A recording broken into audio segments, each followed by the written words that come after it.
Well, greetings, friends. Today we're beginning the book of 1 John. Now, John wrote 5 books, the Gospel of John, 1st, 2nd, and 3rd John, and the book of Revelation.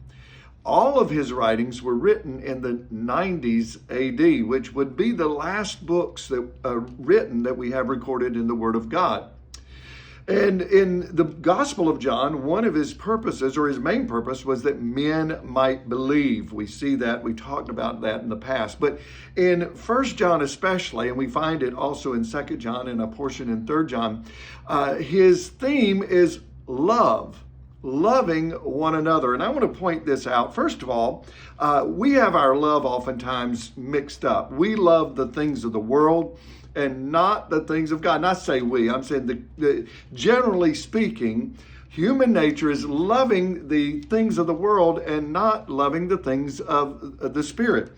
In 1 John chapter number 2, verse 15, do not love the world or the things of the world. Now, it's not talking about people. We love people, but it's the things of the world. He goes on, if anyone loves the world, the love of the Father is not in him. For all that is in the world, the desires of the flesh, the desires of the eyes, and the pride of life is not from the Father, but is from the world. But who are we to love? What are we to love? We're to love one another. Over in chapter number 3, verse 11. For this is the message that you have heard from the beginning, that we should love one another.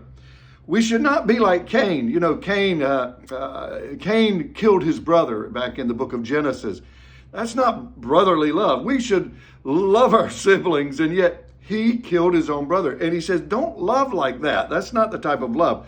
We should not be like Cain. And then it goes on down in verse 16. But by this we know love, that he laid down, that's Christ, his life for us, and we ought to lay down our lives for the brothers. We ought to lay down our lives for each other, my friends.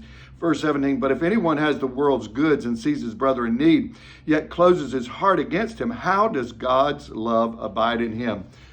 We're here in the Christmas season, and it's normal and natural for us to give gifts to our family and to our friends. But what about people that we don't know? What about people that are in need? I want to challenge you this Christmas season to not just give gifts to those people you know and the people that your family and those that you love in a familial way, but I'm going to ask you to just reach out beyond the box and give gifts or give and share with someone who you don't know. Well, God bless you. I hope you have a wonderful day. Bye-bye.